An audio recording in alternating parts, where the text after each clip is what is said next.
un seul ingrédient et la viande fondra dans la bouche comme du beurre. Pour commencer, nous allons couper 1 kg de porc en tranches de la manière suivante. J'adore les recettes comme celle-ci, simples mais avec une touche différente. Ensuite, je vais couper chaque tranche de porc en deux pour obtenir des morceaux plus petits. Cette étape semble basique, mais elle garantit un résultat parfait. Puis, nous allons déposer les morceaux de porc dans un bol. Ensuite, nous allons ajouter une cuillère à soupe de fécule de maïs.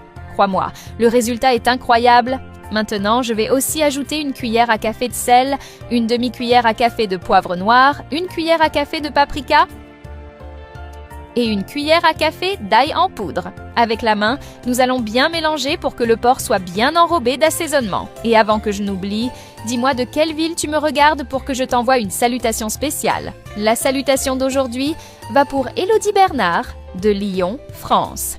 Je suis très heureuse que tu apprécies nos recettes. Maintenant, j'ajoute 3 cuillères à soupe de sauce shoyu et je mélange encore un peu. C'était exactement comme je le voulais. Ensuite, dans une poêle avec un peu d'huile d'olive, nous allons faire frire le porc.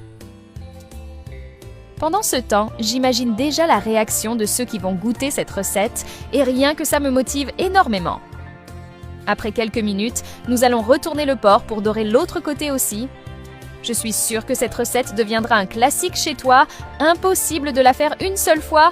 À ce stade, je vais retirer notre préparation de la poêle, la placer sur une assiette avec du papier absorbant pour enlever l'excès d'huile d'olive et la réserver. Dans une autre poêle, nous allons ajouter un filet d'huile d'olive, puis 3 gousses d'ail hachées et 2 cuillères à soupe de miel. Cette partie commence déjà à dégager une odeur merveilleuse. J'ajoute aussi une cuillère à café d'ail en poudre et une tasse d'eau. Nous allons bien mélanger jusqu'à ce que les ingrédients soient bien incorporés. Ensuite, je vais remettre le porc que nous avons frit précédemment dans la poêle.